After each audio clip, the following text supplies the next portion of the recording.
সম্মানিত দিনী ভাই বোন, আপনার আলোচনার শুরুতেই বলছিলাম যে এই কথাটা সেটা আবার টেনে নিয়ে এসে এই আলোচনা শেষ করি। সেটা হলো এই আল্লাহর নবী প্রত্যেক দিন ফরজ সালাতের সালাম ফেরার পূর্বে, সালাতে সালাম ফেরার পূর্বে বলতেন শেষে দোয়ায়ে মাসুরার শেষ অংশ। দোয়ায়ে মাসুরার কিন্তু দুইটা অংশ। আল্লাহুম্মা ইন্নী যালামতু নাফসি যুলমান কাসীরা, এটা হলো এক অংশ। আল্লাহুম্মা ইন্নী আউযু বিকা মিন আযাবি জাহান্নাম ওয়া আউযু বিকা মিন আযাবিল কবর, এটা হলো আরেক অংশ। দুটার সমন্বয়ের নাম হলো দোয়ায়ে মাসুরা, মুখস্থ রাখতে হবে। তো এই দ্বিতীয় অংশের শেষে আছে আল্লাহুম্মা ইন্নী আউযু বিকা মিন আল্লাহুম্মা ইন্নী আউযু বিকা মিনাল মাসাম ওয়াল মাগরাম। আল্লাহ তোমার কাছে বাঁচতে চায় বড় পাপ হতে, তোমার কাছে বাঁচতে চায় ঋণ কর্য হতে। আল্লাহ তোমার কাছে বাঁচতে চায় বড় পাপ হতে, আল্লাহ তোমার কাছে বাঁচতে চায় ঋণ কর্য হতে। ঋণ কর্য খুব খারাপ জিনিস। সব পাপ ক্ষমা হয়ে যাবে, তখন ঋণ বাকি থেকে যাবে, আপনার জানা যায় হবে না। বাড়ি করেছেন 5 তলা, ব্যাংক থেকে টাকা উঠিয়ে আপনাকে এই বুদ্ধি কে দিয়েছে? বউ ভালো নয় তো।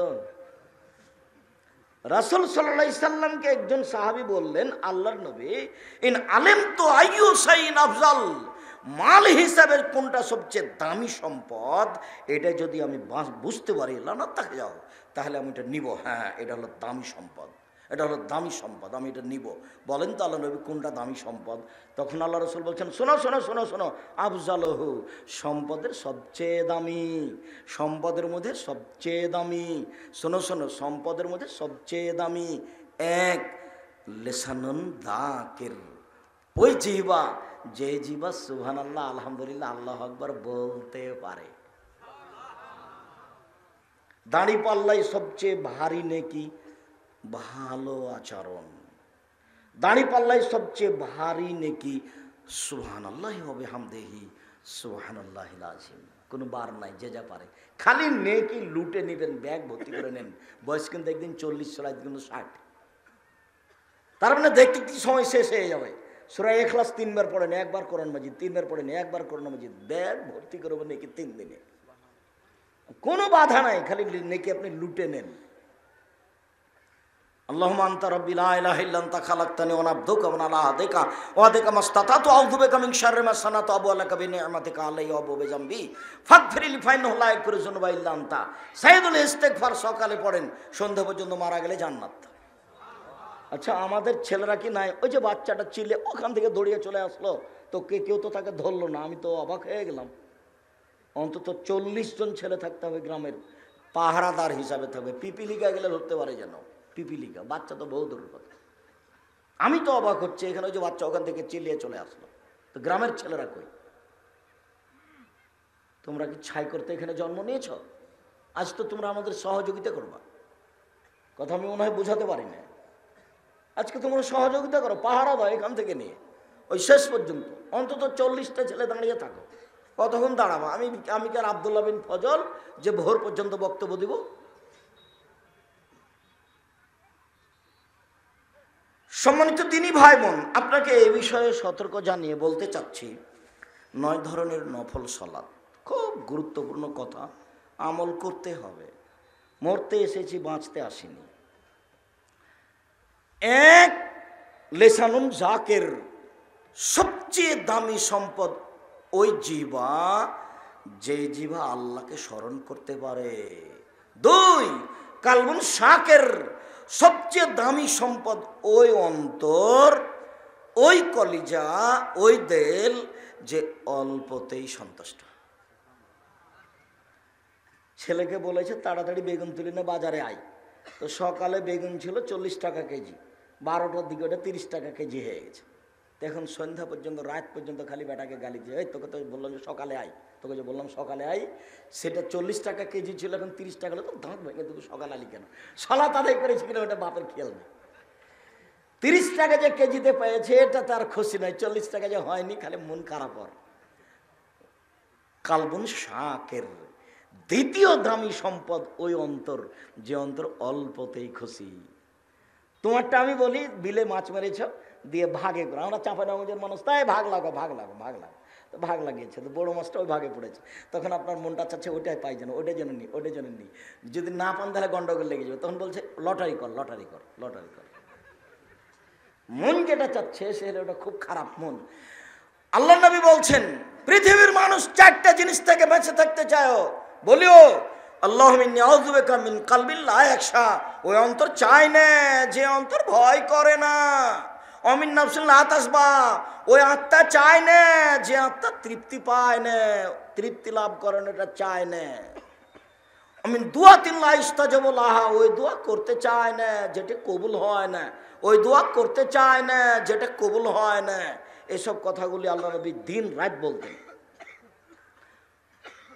ইলমিন লা ইয়ানফা, ওই বিদ্যা চায় না যে বিদ্যা উপকার করে না। বিদ্যা আছে মাওলানা সাহেব, তারপরে সুন্দর করে দাড়ি ছোট করে রেখেছে, তার বিদ্যা কাজ করে না। বিদ্যা আছে তবুও খালি মানুষকে আকৃষ্ট করার জন্য খালি কেসা বলছে, কোন কেসা বললে মানুষ আকৃষ্ট হবে, তার মানে বিদ্যা ওর কাজ করে না। বিদ্যা আছে তবু দোকানে বসে খালি আড্ডা পিটে চা খায় গল্প করে, তার মানে তার বিদ্যা কাজ করে না। আমার 16 বছর ছাত্র জীবন আর 34 বছর শিক্ষক জীবন, আমি কোনোদিন চায়ের স্টলে বসিনি, তো বেঁচে আছি তো। জামিয়া সালাফের ভিতরে চায়ের দোকান আছে, ও যদি বলে দিতে পারে যে আব্দুল রাজ্জাক সাহেব আমার এখানে 1 মিনিট বসে, ধরে আমি বক্তব্য দেব না। আমি যখন ঘুরি তখন ওর দোকানের সামনে যাই, বলে কি করেছো তুমি, চা মানুষকে ফাঁকে দিয়েছো নাকি, কেমন চা করেছো।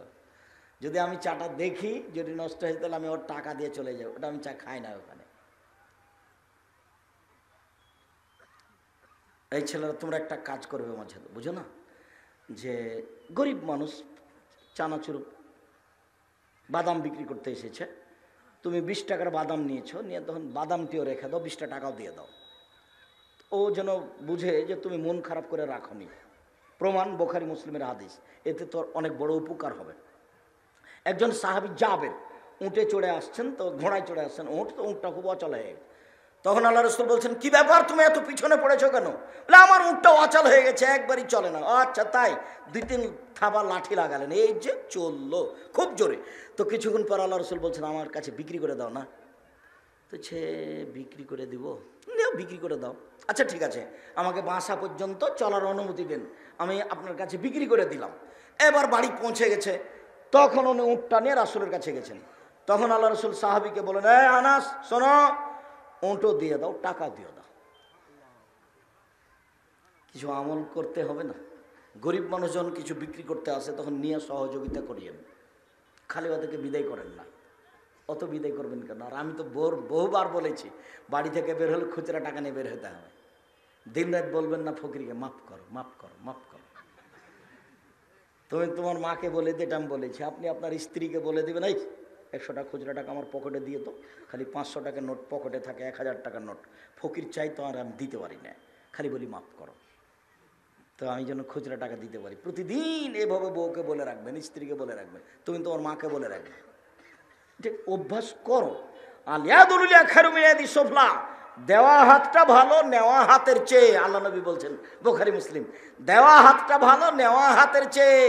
দেওয়া মানে জান্নাত কিনে নিলাম, আর নেওয়া মানে জবের মধ্যে পড়ে গেলাম, টিকবো কি না। এই যে মাঝে মধ্যে যেসব পয়সা আপনারা দিচ্ছেন না, আমি খালি সন্দেহ করি যে বিচার মাঠে এর যে কি হবে, আল্লাহই ভালো জানে। নিজে আমল করে কিছু করতে পারবে এমনটা মনে হয় না। আপনারা শুনে যেটুকু আমল করছেন সেইটুকু দিয়ে যদি ওখান থেকে আমি কিছু পাবো ইনশাআল্লাহ, ওইটুকু দিয়ে যদি লাভ করতে পারি, যার কারণে এখন যা টাকা পয়সা দেন সব জামিয়া সালাফিয়া দিয়ে দিই, অত জবও দিতে পারব না, ঝামেলার মধ্যে নেই। যা মহান আল্লাহ বলেন আস্তাইনু বিস-সাবরি ওয়াস-সালাহ, পৃথিবীর মানুষ তোমরা সালাতের মাধ্যমে ধৈর্য সহকারে আল্লাহর কাছে সাহায্য চাও, সাহায্য পাবা। 2 রাকাত সালাত আদায় করো, তারপরে আল্লাহকে বলো আল্লাহ এই বিপদ থেকে বাঁচাও। বলার পদ্ধতি, হাত তুলে দোয়া করবেন। যখন স্বাভাবিক আল্লাহ দাও তখন এইভাবে থাকবে, কাঁধ সামনাসামনি মিলে থাকবে না ফাঁকা থাকবে, আল্লাহ রাসূল কিছু বলেননি। থাক ফাঁকা থাক সমস্যা নেই, মিলে থাক সমস্যা নেই, কাঁধ সামনাসামনি। আর যখন বলবেন এখনই দিতে হবে, এখনই দেন, তাহলে এভাবে করতে হবে, হাত একবারে মাথার উপরে উঠাতে হবে, বগলের শুভ্রতা যেন দেখা যায়। কথা মনে হয় আমি বুঝাতে পারি না, এক্ষুনি দিতে হবে, তুমি আমাকে এক্ষুনি দাও। তখন কিভাবে বলবেন? হাত এইভাবে উঁচু করবেন, আর খালি হাত ফিরিয়ে দিতে লজ্জা পাই, খুব লজ্জা পাই। এইভাবে হাত তুলে বলছে আমাকে, আমি ফিরিয়ে দেবো, যাও যাও দিলাম, যাও। লজ্জা পাই খুব।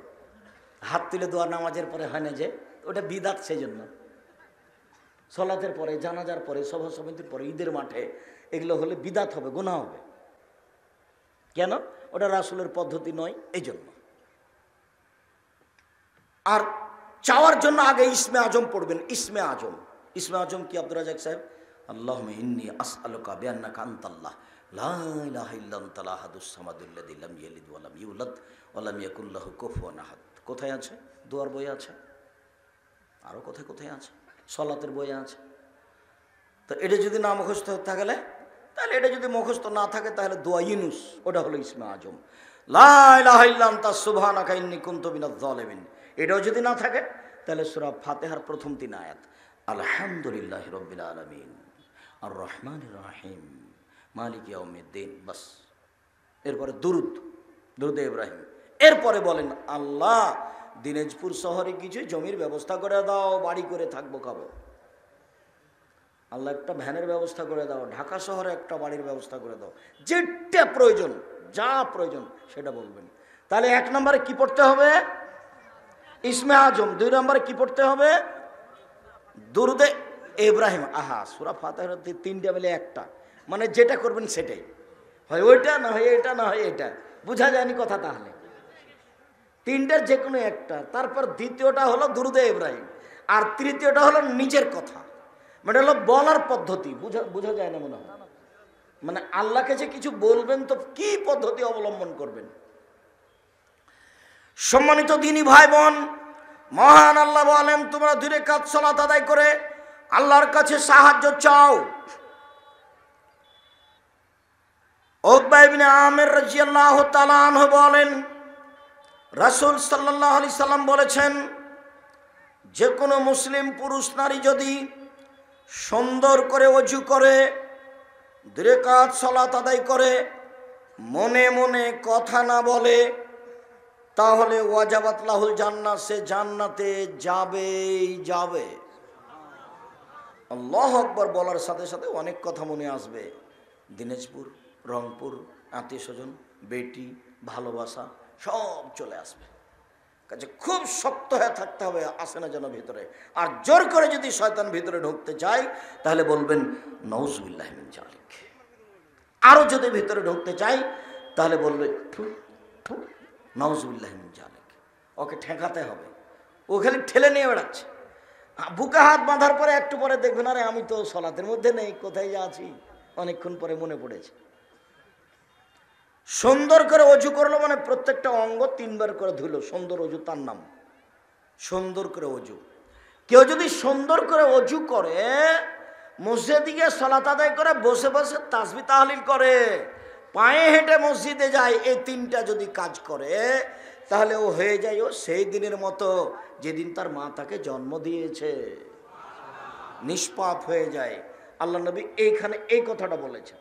আবার বলেছেন, কোনো মানুষের যদি রোগ হয়, রোগ ব্যাধি হয়, জ্বর হয়, রোগ ব্যাধি হয়, এরপরেও যদি বলে আলহামদুলিল্লাহ, তাহলেও হয়ে যায় সেই দিনের মতো যেদিন তার মা তাকে জন্ম দিয়েছে। এখন তো মানুষ রোগ হলে সিঙ্গাপুর, ইন্ডিয়া। মধ্যখানে একটা কথা বলে নেই, এই ছেলেটা তোমরা মনে রাখবা কথাটা। আতা ইবনে আবি রেবাহ বলছেন যে, আব্দুল্লাহ ইবনে আব্বাস আমাকে বলছেন, শুনেন শুনেন, জান্নাতি মেয়ে দেখবেন, জান্নাতি মেয়ে দেখবেন। হ্যাঁ, জান্নাতি মেয়ে দেখবো। বলো তো কে জান্নাতি মেয়ে? তখন আল্লাহ রাসূল বলছেন, হাজিল মারাতুস সাওদা, এই যে কালো মহিলাটা, এই যে কালো মহিলাটা, এ হলো জান্নাতি মহিলা। কিভাবে?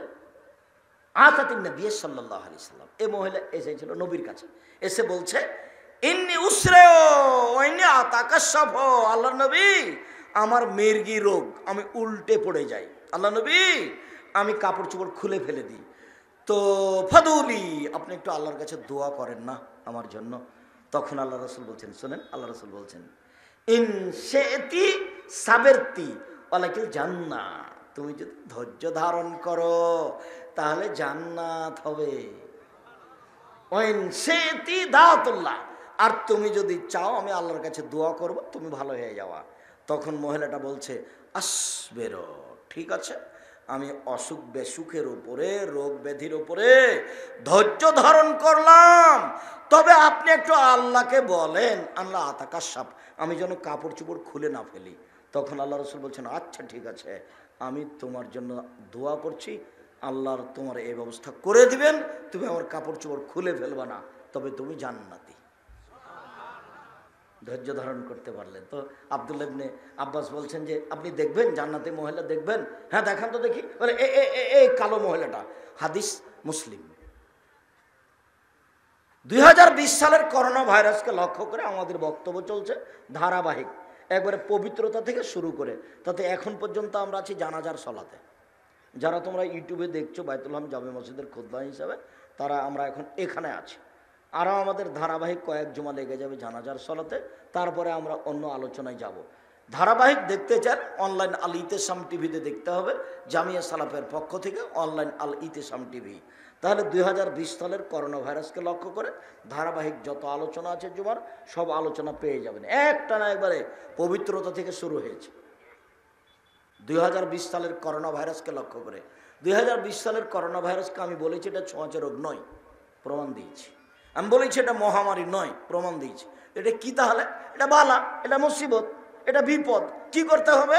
ক্ষমা চাও। কি করতে হবে? দোয়া করো। কি করতে হবে? সালাত আদায় করো। কি করতে হবে? দান খায়রাত করো। বিপদে পড়েছে, দান খায়রাত করো। এইভাবে আলোচনা আস্তে আস্তে, সালাতের আলোচনা আসতে এখন পর্যন্ত আমরা জানাজার আলোচনায় আছি। ওখান থেকে একটা হাদিস আপনাকে শোনালাম মুসলিম থেকে। সম্মানিত দিনী ভাই বোন, আল্লাহ নবী একটা মহিলাকে দেখতে গেছেন, গায়ে খুব জ্বর। হাদিসে এসেছে তুজাব যে ফিনা, মহিলা খুব থরথর করে কাঁপছে। তখন আল্লাহ রসুল বলছেন মালাকে, তোমার কি হয়েছে? তখন বলছে আল্লাহুম্মা বারাকাল্লাহু ফিহি, খুব গায়ে জ্বর, আল্লাহ যেন জ্বরে বরকত না দেয়। তখন আল্লাহ রসুল বলছেন না না না না না, লা তুসাব্বিল হুম্মা, জ্বরকে গালি দিও না, জ্বরকে গালি দিও না। ফাইন্নাহা তুযহিবু খাতায়া বানি আদম কামা ইজহু কিরো খাবাসাল হাদিদে, লোহার কামারের কর্মকারের ভাটি যেমন স্বর্ণ থেকে, চাঁদি থেকে, লোহা থেকে ময়লা দূর করে দেয়, মানুষের গায়ের জ্বর তেমন পাপকে দূর করে দেয়। বোঝা যায়নি মনে হয়? বেখেলা থাকলে বুঝতে পারবে না। তাই ছেলে তোমাকে জিজ্ঞাসা করলে বুঝতে পারবে। যদি বলো যে কি যে বললেন তাহলে তো হবে না। দেখো তো, গায়ে জ্বর হলে মানুষের জ্বরের মাধ্যমে পাপ কি হয়? ঝরে যায়। তো আল্লাহর নবী পাপ ঝরে যাওয়াটা কোন উদাহরণ দিয়ে বুঝালেন? কামারের ওই যে ভাটিতে যেখানে আগুন জ্বলে, ওখানে যদি লোহা দেও তো কিছুক্ষণ পরে লাল হয়ে যাবে না? ওতে যে ময়লাগুলো লেগে আছে ঝরে যাবে না? তাআলা রাসূল বলছেন যে কামারের ভাটিতে লোহা দিলে, স্বর্ণ দিলে, চাঁদি দিলে ওর ময়লা যেমন ঝরে যায়, মানুষের গায়ে জ্বর হলে তেমন পাপ কি হয়? ঝরে যায়। তাই ও সিঙ্গাপুর গেছে ওষুধ আনতে। 2 রাকাত সালাত মনোযোগ সহকারে আল্লাহকে সন্তুষ্ট করার জন্য সুন্দর করে অজু করে 2 রাকাত সালাত আদায় করেন, সব পাপ ক্ষমা হয়ে যাবে। অজু করে 2 রাকাত সালাত, বিস্তারিত অন্য দিনে আছে, আজকে সংক্ষিপ্ত করি। 2, মসজিদে ঢুকে 2 রাকাত সালাত। রাসূল সাল্লাল্লাহু আলাইহি সাল্লাম বলেন এজা দাখালা আহাদুকুমুল মসজিদা ফালিসাল্লি রাকাতান কাবলা ইয়াজলিসা, তোমাদের কোনো ব্যক্তি যদি মসজিদে প্রবেশ করে তাহলে সে যেন বসার আগে 2 রাকাত সালাত আদায় করে। না আদায় করে বসতে পাবে না, বসা নিষেধ। ভারত, বাংলাদেশ, পাকিস্তান শতকরা 95 জন লোক মসজিদে ঢুকে বসে। দিনাজপুর শহরে দেখে আসেন, ঢাকায় দেখে আসেন, আগে মসজিদে ঢুকলে কি করে? বসে। এখন আমরা কি বলছি? মসজিদে ঢুকে আগে কি করতে হবে? 2 রাকাত সালাত আদায় করতে হবে। কেউ বসতে পাবে না। আল্লাহ নবী খুতবা দিচ্ছিলেন, একটা লোক এসে ঢুকে বসে গেছে। তখন আল্লাহ রাসূল বললেন তুমি সালাত আদায় করেছ? জি না। উঠো উঠো উঠো, 2 রাকাত সালাত আদায় করো। খুতবা চলাকালীন বসে গেছে, তখন আল্লাহ নবী তাকে উঠিয়েছেন, দাঁড় করিয়ে দিয়ে সালাত আদায় করালেন। জরুরি কথা, জরুরি কথা। মসজিদ হচ্ছে আল্লাহর ঘর, তার ঘরে ঢুকে বসতে হলে অনুমতি নিতে হবে। অনুমতি কি এরকম, আসসালামু আলাইকুম আল্লাহ আপনার ঘরে বসতে চাচ্ছি, বসবো কি, এইভাবে কি অনুমতি নেবেন? অনুমতির পদ্ধতি কি? 2 রাকাত সালাত, বাস অনুমতি হয়ে গেছে, এটাই পদ্ধতি। দুপুরে হোক, সূর্য উঠছে হোক, সূর্য ডুবছে হোক, যে কোনো সময় হোক না কেন, মসজিদে ঢুকে আগে 2 রাকাত সালাত আদায় করতে হবে, তারপরে বসা। চাঁপাই নবগঞ্জের ভাষাতে মসজিদে ঢুকে তুমি তো 2 রাকাত সালাত আদায় করবে, তোমার বাপকে করতে হবে, পড়তেই হবে। মসজিদে ঢুকে 2 রাকাত সালাত, দুইটা হয়ে গেল, কিন্তু 3 সালাতুল ইশরাক, ইশরাকের সালাত, সূর্য ওঠার পর পরে 2 রাকাত সালাত। আল্লাহ নবী বলেন, মান সাল্লাল ফাজরা ফি জামাতিন, যে ব্যক্তি ফজরের সালাত জামাতে আদায় করলো, ফজরের সালাত জামাতে আদায় করলো, সুম্মা কাদা, তারপর বসে গেল, ইয়াযকুরুল্লাহ, আল্লাহকে ডাকতে লাগলো, সুবহানাল্লাহ, আলহামদুলিল্লাহ, লা ইলাহা ইল্লাল্লাহ, আল্লাহু আকবার, সুবহানাল্লাহি ওয়া বিহামদিহি, সুবহানাল্লাহিল আযীম, এভাবে বলতে থাকলো। আর একটা দোয়া আছে, খায়রুদ দুআয়ে দুআয়ে আরাফা, সবচেয়ে দামি দোয়া আরাফার দিনের দোয়া, ও খায়রু মা কুলতু, সবচেয়ে দামি দোয়া যেটা আমি বলেছি, ও খায়রু মা কালাল আম্বিয়া মিন কাবলি, সবচেয়ে দামি দোয়া যেটা আমার পূর্বে নবীগণ বলেছেন। সবচেয়ে দামি দোয়া আরাফার মাঠের দোয়া, সবচেয়ে দামি দোয়া যেটা আমি বলেছি, সবচেয়ে দামি দোয়া যেটা সকল নবী বলেছেন, সেটা কি? লা ইলাহা ইল্লাল্লাহু ওয়াহদাহু লা শারীকা লাহু লাহুল মুলকু ওয়া লাহুল হামদু ওয়া হুয়া আলা কুল্লি শাইইন কাদির। এই দেখেন, উপস্থিত বৈঠকের দিনই মুসলিম বোন, কথা বলছেন নাকি? আপনাকে আমি প্রথমে সতর্ক করেছি, আপনার আমি লজ্জাবোধের কামনা করি, আপনি কথা বলবেন না, মুখখান বন্ধ রাখেন। এই মেয়ে, কথা বলছো কেন? তোমাকে তো বলছি, শরম পাও না? ঢং ঢং করে এসেছো, ঢং ঢং করে ঘুরে বেড়াচ্ছ, লজ্জা পাও না কেন? শরম হয় না কেন? এই ছেলে, মধ্যেখানে তোমাকে ওই কথাটা স্পষ্ট করে নি বলেছি, তোমার মা নেই, সেই কথাটাকে প্রমাণ করি যেটা তুমি জানো, মোবাইলে দেখেছো। জাবের রাদিয়াল্লাহু তাআলা আনহু বলছেন যে আমরা রাসূলের সাথে যুদ্ধ করে বাহির থেকে আসলাম, এখন মদিনায় ঢুকবো। তখন আল্লাহ রাসূল বলছেন, না না না না না না, এখানে বসো, এখানে রাতে থাকো, সকালে মদিনায় ঢুকবো। তা আমি জাবের বললাম, আল্লাহর নবী, আমি নতুন বিবাহ করেছি, আমাকে বাড়ি যেতে দেন। তখন আল্লাহ রাসূল বলছেন, ও নতুন বিবাহ করেছ, বিকরা নাম সাইয়্যিবা, তালাক প্রাপ্তা মেয়ে বিবাহ করেছ না কুমারী মেয়ে বিবাহ করেছ? তালাক প্রাপ্তা মেয়ে বিবাহ করেছ না কুমারী মেয়ে বিবাহ করেছ? তা আমি বললাম যে সাইয়্যিবা, তালাক প্রাপ্তা মেয়ে বিবাহ করেছি, আগে বিবাহ হয়েছিল, ওর স্বামী তালাক দিয়ে দিয়েছে, ওকে আমি বিবাহ করেছি। তখন আল্লাহ রাসূল বলছেন, হাল্লা বিক্রাম তুলাইবা তুলাইবকা, তুমি কুমারী মেয়ে কেন বিবাহ করলে না? তুমি তার সাথে খেলতে, ও তোমার সাথে খেলতো। তুমি কুমারী মেয়ে কেন বিবাহ করলে না? তুমি তার সাথে খেলতে, ও তোমার সাথে খেলতো। ঘটনা কি? তুমি কুমারী মেয়ে কেন বিবাহ করলে না? এই পর্যন্ত তো আল্লাহর নবী বললেন। এবার দেখি চলেন জাবের রাদিয়াল্লাহু তাআলা কি বলছেন। আল্লাহর নবী, আমার বাপ উহুদের যুদ্ধে শহীদ হয়েছেন 6 জন মেয়ে রেখে, আমার 6টা বোন আছে, আমার বোনদের সমবয়সের মেয়েকে আমি বিবাহ করতে চাইনি 4টা কারণে। আল্লাহর নবী, আমার বাপ উহুদের যুদ্ধে শহীদ হয়েছেন 6 জন মেয়ে রেখে, আমার 6টা বোন আছে, আমি আমার বোনদের সমবয়সের মেয়েকে বিবাহ করতে চাইনি 4টা কারণে। এক, লে তুয়াদ্দেবাহন না, আমার স্ত্রী যেন আমার বোনদেরকে শিষ্টাচার শেখাতে পারে। শিষ্টাচার, আম্মু জুতা পরার সময় ডান পায়েরটা আগে পরতে হয়, জুতা খোলার সময় বাম পায়েরটা আগে খুলতে হয়, শিষ্টাচার। আম্মু ডান হাতে গিলাস ধরে পানি পান করতে হয়, শিষ্টাচার। আম্মু পেশাব পায়খানা ঢোকার সময় দোয়া পড়তে হয়, ঘুমানোর সময় ডান কাতে শুয়ে দোয়া পড়ে শুইতে হয়, শিষ্টাচার। আমি আমার বোনদের সমবয়সের মেয়েকে বিবাহ করিনি 4টা কারণে। এক, শিষ্টাচার। 2, তোয়াল্লে মাহুন না, আমার স্ত্রী যেন আমার বোনদেরকে বিদ্যা শিখাতে পারে, বিদ্যা। আম্মু জোহরের 4 রাকাত ফরজ সালাত, আগে 4 রাকাত সুন্নাত পড়তে হয়, পরে 2 রাকাত সুন্নাত পড়তে হয়, তাহলে জান্নাতে একটা ঘর বানানো হয়।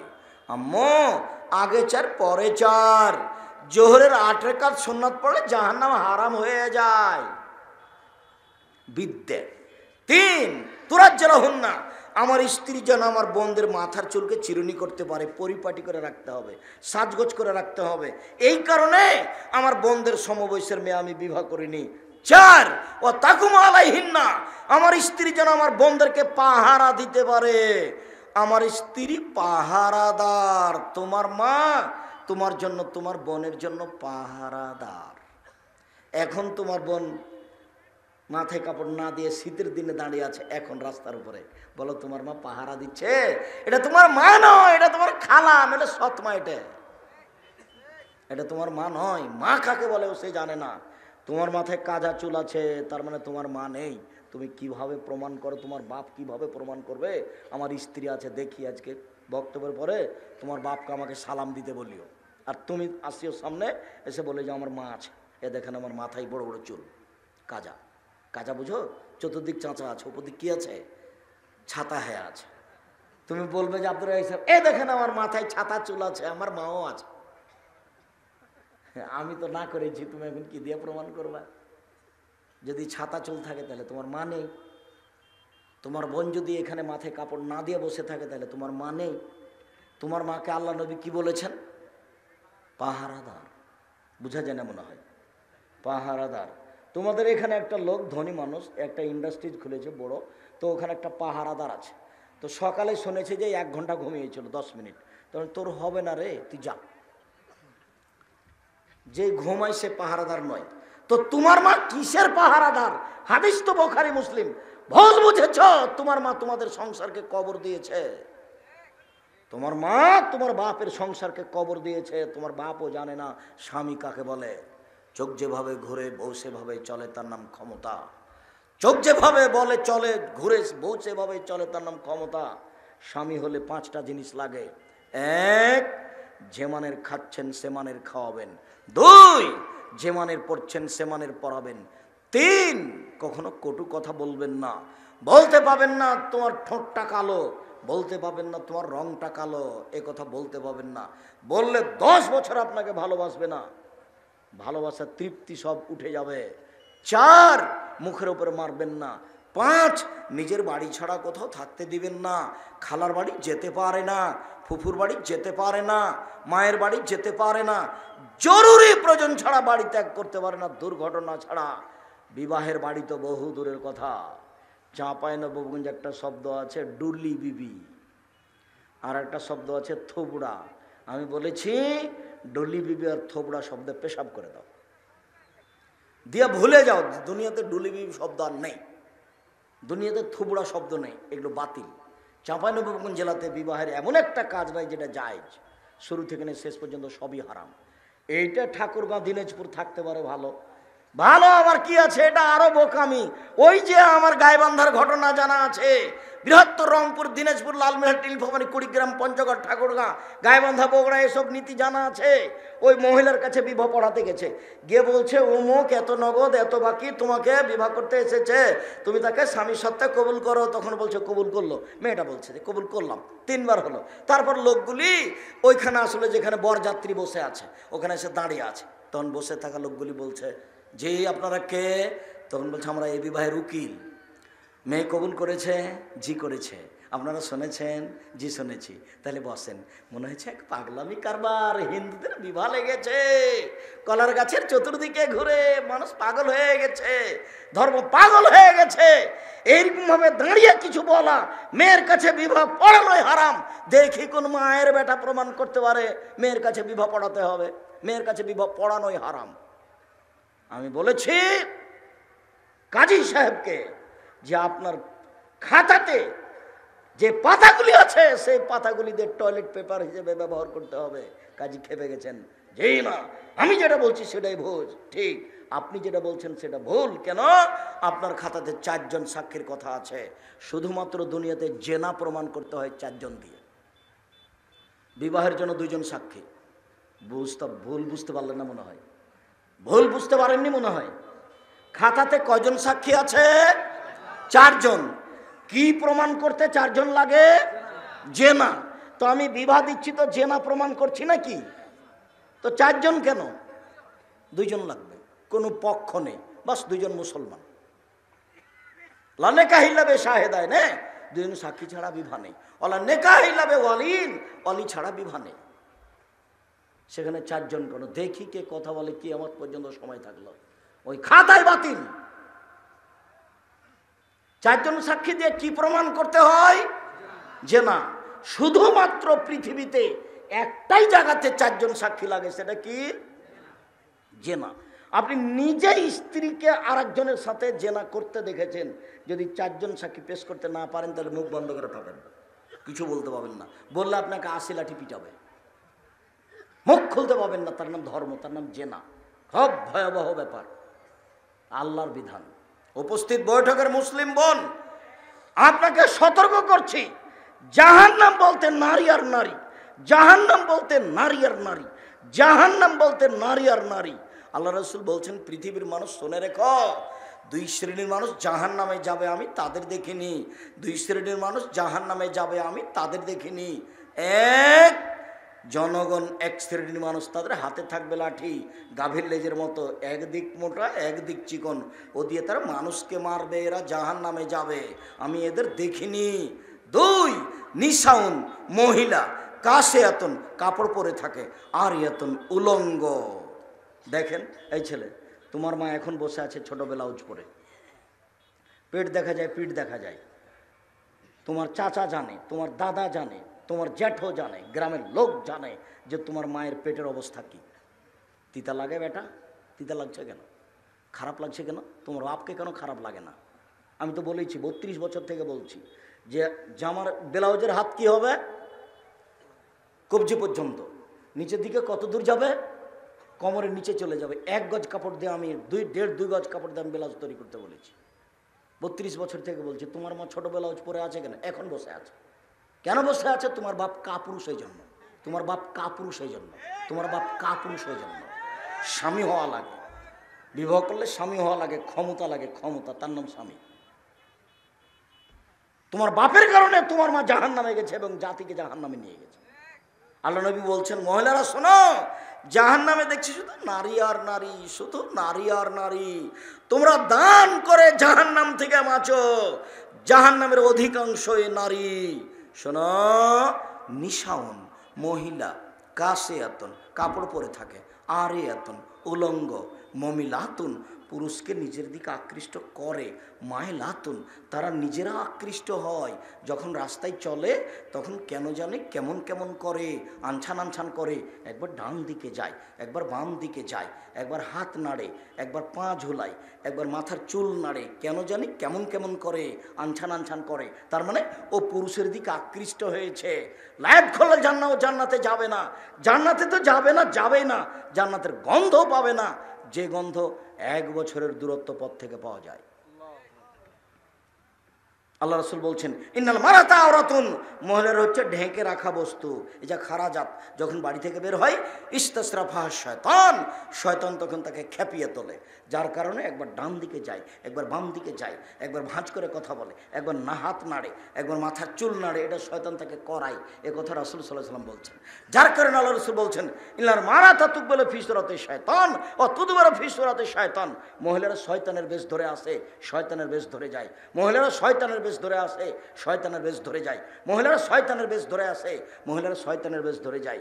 আব্দুর রাজ্জাক সাহেব, থামেন থামেন থামেন, আপনাকে অনেক ভালোবাসি, আপনার বক্তব্য শুনতে এসেছি। একবারে যে আমাদেরকে শয়তান বলে একবারে যে করে দিলেন না, তা করিনি। আপনাকে তো আমি খাদিজার মতো মনে করি, আপনাকে আমি আয়েশা রাদিয়াল্লাহু তাআলা আনহার মতো মনে করি। আপনাকে আমি অত দুর্বল মনে করব কেন? আমার বক্তব্য সংক্ষিপ্ত করে আপনাকে একটা জায়গা দেখাই, যেটা হলো প্রয়োজনীয় সলাৎ। বিপদে পড়ে 2 রাকাত সলাৎ আদায় করতে হয়, তার নাম সলাতুল হাজা। বিপদে পড়ে 2 রাকাত সলাৎ আদায় করতে হয়, তার নাম হাজা। তোমাকে আমি এইটুকু একটু দেখা। উপস্থিত বৈঠকের মুসলিম বোন, এদিকে একটু দেখান তো। মেঘ, কথা বন্ধ করো, এদিকে খেয়াল করো। উপস্থিত বৈঠকের দিনই মুসলিম বোন, একটু এদিকে খেয়াল করেন তো। ভাইজান আপনারা একটু খেয়াল করেন তো, দেখেন তো। আবু হুরায়রা রাদিয়াল্লাহু তাআলা আনহু বলেন, দাখালা ইব্রাহিম ও কারিয়াতান ফিহা জাব্বারুন মিনাল জাবাবেরা, ইব্রাহিম আলাইহিস সালাম তার স্ত্রী সারাকে নিয়ে এক গ্রামে ঢুকলেন। সেখানে ছিল স্বৈরাচারী শাসক। তাকে বলা হলো দাখালা ইব্রাহিম মাহি ইমরাতুন ইয়াহাসুন নিসা মিনাল আরাম। শোনেন স্বৈরাচারী শাসক, আপনার এলাকায় একজন লোক প্রবেশ করেছে যার নাম ইব্রাহিম, যার সাথে একজন মহিলা রয়েছে সারা পৃথিবীতে সবচেয়ে সুন্দরী। বিদ্যানগণ বলছেন সারা একবারে হাওয়া থেকে নিয়ে কিয়ামত পর্যন্ত সবার চেয়ে সুন্দরী। আবার বলতে চাচ্ছেন ওই সময়ে ওই শতাব্দীতে সারা পৃথিবীতে যত মহিলা ছিল সবার চেয়ে সুন্দরী ছিলেন। হাদিস বুখারী মুসলিম। এবার লোক পাঠানো হলো, ইব্রাহিম জি মানে হালাতিমাক, আপনার সাথে যে মহিলা আছে সে কে? তখন ইব্রাহিম আলাইহিস সালাম বললেন, হে উক্তি, সে আমার বোন। সুমারাজা ইলাইহা। তারপর স্ত্রীর কাছে গেলেন, তাড়াহুড়ো করে বলছেন, শোনো শোনো স্যার শোনো, আমি আকবর তোমার নাকি উক্তি, আমি কিন্তু তাদের বলে দিয়েছি তুমি আমার বোন। ফলে তুকা দিবি হাদিসি, তুমি যেন আমাকে মিথ্যুক প্রমাণ করো না। এখন তুমি যদি বলো যে এটা আমার স্বামী, তাহলে কিন্তু আমি মিথ্যুক হয়ে যাব। আমি কিন্তু তাদের বলে দিয়েছি তুমি আমার বোন, স্বামী স্ত্রী এলাকা দিয়ে পার হতে পারে না, তো তুমিও বলবে এটা আমার ভাই। আর একটা কথা সারা তুমি শুনে রেখো, ইন আলালার যে মোমেন গাইরো গাইরোকে, তুমি আর আমি ছাড়া মাটির উপরে কোনো মোমেন পুরুষ নারী নেই। এই হিসেবে আমরা দুজন ভাই বোনও বটে। কথা বোঝা গেল না? মাত্র দুইজন মানুষ, আমি আর তুমি, এই হিসাবে আমার তুমি ভাই বোনও বটে। এইটুকু বলার পরে ফা আরসালা বেহা ইলাইহে, স্ত্রীকে স্বৈরাচারী শাসকের কাছে পাঠিয়ে দিলেন নিজে হাতে। রক্ষা করার কোনো পথ নেই। যখনই স্বৈরাচারী শাসকের ঘরে ঢুকেছেন ফাকামা ইলাইহা, ও দাঁড়িয়ে সেদিকে আগিয়ে গেছে গায়ে হাত লাগাবে সেই জন্য। তখন সারা বলছেন থামেন, আগে অজু হবে, 2 রাকাত সালাত হবে, তারপরে কোনো কথা। এই যে এখন 2 রাকাত সালাত, বিপদে পড়ে অজু করবেন সুন্দর করে। এ দেখেন চলে এসেছে পরিবেশ, 2 রাকাত সালাত অজু করে 2 রাকাত সালাত আদায় করে এখন বলছেন আল্লাহুম্মা, হে আল্লাহ, ইন কুনতু আমানতু বিকা, আমি যদি তোমাকে বিশ্বাস করে থাকি, অবে রাসূলেকা, তোমার রাসূল ইব্রাহিমকে যদি আমি নবী বলে মেনে নিয়ে থাকি, ওয়াসান্ত ফারজিল্লাহ জাওজি, আমার লজ্জা স্থান আমার জিন্দগিতে আমার স্বামী ছাড়া কাউকে ব্যবহার করতে দিনি, এই কথা যদি সত্য হয়ে থাকে, 1 তুমি আল্লাহ, আমি মেনে নিয়েছি। 2 ইব্রাহিম নবী, আমি নবী বলে মেনে নিয়েছি। 3 জিন্দগিতে আমি কোনোদিন জেনা করিনি। এই 3টে কথা যদি ঠিক হয়ে থাকে, ফালা তুসাল্লে তালাল কাফেরা, তাহলে তুমি এই কাফেরকে নির্জনে আমার উপরে জয় করো না, সেজন্য আমার গায়ে হাত লাগাতে না পারে। কথা শেষই হয়নি, অজ্ঞান হয়ে পড়ে গেছে। কথা শেষই হয়নি, স্বৈরাচারী শাসক অজ্ঞান হয়ে পড়ে গেছে। তোমার মাকে একটু বিপদে পড়ে বলতে বলতে বলো তো 2 রাকাত সালাত আদায়, তোমার মার পেট দেখা যাও, কি বলবে? ও কি বলবে? তোমার বোনের মাথার চুল দেখা যাচ্ছে, শীতের দিনে গোছা গোছা পাঞ্জার পাঞ্জার চুল, জাতি দেখছে, তোমার বোন কি বলবে? ধর্ম কি পাগল হয়ে গেছে? धर्म की राजशाही चापा मौजर हवाई लड्डू, जो चाहे उसको खा ले, जो चाहे उसको छोड़ दे। जी ना, शक्त नीतिर नाम धर्म, शक्त नीतिर नाम धर्म। আল্লাহ নবী বলছেন হজেবাতে নার বিশাওয়াত, মনের ইচ্ছা দ্বারা জাহান্নাম ঘেরা আছে। হজেবাতে জান্নাত মিল মাকারে, নিয়ম নীতি কষ্ট ক্লেশ ত্যাগ তিতিক্ষা অনেক কিছু দিয়ে জান্নাত ঘেরা আছে। জান্নাত পাওয়া খুব কঠিন। রাসূল সাল্লাল্লাহু আলাইহি ওয়াসাল্লাম বলছেন 3 শ্রেণীর মানুষ জান্নাতে যাবে না। 3 শ্রেণীর মানুষ জান্নাতে যাবে না। 1 মধুবনুল খামরে, নিয়মিত বিড়ি তামাক জর্দা সিগারেট গোল নেশাদার দ্রব্য খায় পান করে যারা, তারা জান্নাতে যাবে না। 2 আর রাজলাতু মিনান নিসায়ে, পুরুষের বেশধারী নারী, যারা পুরুষের জুতা স্যান্ডেল পরে, যারা পুরুষের শার্ট প্যান্ট পরে, যারা পুরুষের পোশাক পরে, যারা পুরুষের গেঞ্জি গায়ে দিয়ে চলে, এরা জান্নাতে যাবে না। 3 ও দায়ুস আল্লাযী ইউকিরু ফি আল খাবাসা, যে তার বাড়িতে বেহায়ার সুযোগ দিয়েছে সে হলো দায়ুস, যার স্ত্রী নগ্ন পোশাকে থাকে, যার মেয়ে নগ্ন পোশাকে স্কুল কলেজে যায়, সে হলো দায়ুস। সম্মানিত দিনী ভাই বোন, আমরা আলোচনার এ পর্যায়ে এসে আপনার কাছে সংক্ষিপ্ত করলাম আলোচনা। রাত গভীর হয়েছে, আমাদের অনেক পথ যেতে হবে, মনে কিছু নিয়েন না। আলোচনার এ পর্যায়ে এসে আপনাদেরকে আমি অনুরোধ জানাচ্ছি, আমাদের দিন প্রচারের মাধ্যম 3টে, 1 মুখে, 2 মিডিয়া যেটা দেখতে পাচ্ছেন, জামিয়া সালাফের পক্ষ থেকে আছে অনলাইন আল ইতিসাম টিভি। আর কলম, যেটা আপনি পাশে বই পুস্তকগুলো দেখতে পাচ্ছেন, তার সবচেয়ে গুরুত্বপূর্ণ বই হচ্ছে মাসিক আল ইতিসাম পত্রিকা, যাতে 50টা প্রশ্নের উত্তর আছে। আজকের আলোচনা উপদেশ বইয়ে আছে, কে বড় ক্ষতিগ্রস্ত লাভবান বই দেখা যাবে। আমি এই কলমগুলি যেভাবে লিখেছি মুখে সেভাবে বলছি, কোথাও মুখে কলমে ফাঁকি দেওয়ার চেষ্টা করিনি। মর্মে জামিয়া সালাফিয়ায় দিনাজপুরে ছেলে ভর্তি করেন, রাজশাহীতে করেন, আর এই বই পুস্তকগুলো পড়েন, বক্তব্যগুলি মেনে চলেন। আমার দিনী ভাই বোনকে আজকের আলোচনা মেনে চলার অনুরোধ জানিয়ে, বই পুস্তকগুলি স্টেজ থেকে নেওয়ার অনুরোধ জানিয়ে, জামিয়া সালাফিয়া রূপগঞ্জ নারায়ণগঞ্জ, জামিয়া সালাফিয়া ডাঙ্গিপাড়া পবা রাজশাহী, তেঘরা বিরল দিনাজপুর সম্মেলনে উপস্থিত হওয়ার অনুরোধ জানিয়ে, বিশেষভাবে রাজশাহীতে 22-23 ডিসেম্বর আমি আপনাদের কয়েকটা জিজ্ঞাসার উত্তর দিই, আর আপনারা বইগুলি স্টেজ থেকে সংগ্রহ করুন। আমার হাতের বাম দিকে, আপনার ডান দিকে বই পুস্তকগুলি আছে, কেউ ছেড়ে যাবেন না। অন্তত মাসিক আল ইতিসাম পত্রিকা নিয়ে যাবেন। 30 টাকাতে একটা পত্রিকা নেবেন, এজেন্ট হবেন। আমি তো জীবন বাজি রেখে চেষ্টা চালিয়ে যাচ্ছি কলম দিয়ে, লক্ষ লক্ষ টাকা খরচ করে। আপনি এটাকে সংক্ষিপ্তভাবে দেখবেন কেন, সংকীর্ণভাবে দেখবেন কেন? কাজে আমার দিনী বোনদেরকে বলছি, আপনারা একটু অপেক্ষা করেন। আপনাদের জন্য বই আছে আদর্শ নারী, আদর্শ পরিবার, তারপর কবর হতে মুমূর্ষ হতে কবর পর্যন্ত, সম অধিকার নয় মর্যাদা চাই, এই বইগুলি আছে আপনাদের জন্য। সম্মানিত দিনী ভাই বোন, আর আপনাদের আবদুল্লাহ তো খুব কাছের মানুষ, আবদুল্লাহর বই আছে মিন্নাতুল বারি, ব্যতিক্রম বুখারীর ব্যাখ্যা। আবদুল্লাহ আপনাদের খুব সাদের ভাই, আবদুল্লাহ আপনাদের খুব সাদের ছেলে, সবার আপনাদের সন্তান। আপনারাও দোয়া করেন, আমিও দোয়া করি। নিজের ছেলের জন্য যেমন দোয়া করেন, আবদুল্লাহ, আব্দুর রহমান, আব্দুর রহিম, তাদের জন্য তেমন দোয়া করেন। আমি অন্তর থেকে চাচ্ছি, ওর বই আছে মিন্নাতুল বারি, বুখারীর ব্যতিক্রম ব্যাখ্যা। এছাড়া তাওজুহুল কোরআন আছে, ব্যতিক্রম তাফসির, বইগুলি নেওয়ার অনুরোধ জানিয়ে কয়েকটা জিজ্ঞাসা।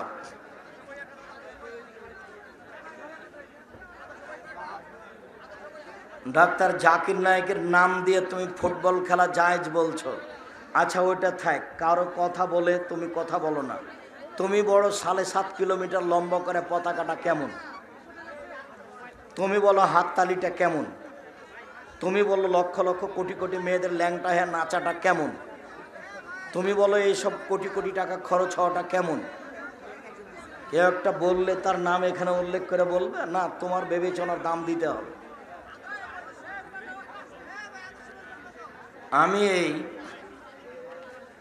আমি এই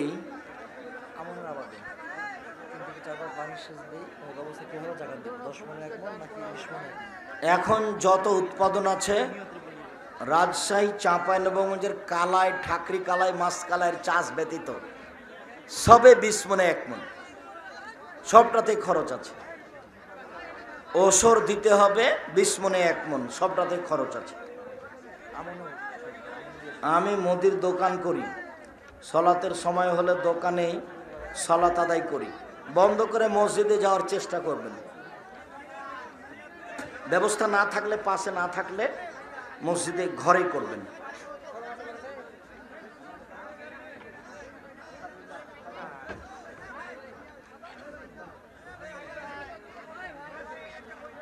ডাক্তার জাকির নায়েক অনেককেই মুসলমান করেছেন, তুমি এটা দিয়ে কি বুঝাতে চাচ্ছ? তুমি কি বলতে চাচ্ছ এই খেলা জায়েজ? তোমার বিবেচনার দাম তুমি দিও, আমি তো বলেছি। তুমি একটা খালি বোধ করো যে হাততালি দেওয়াটা, মেয়েদের নাচাটা থাক, চুল কাজাটা থাক। আচ্ছা, যা যা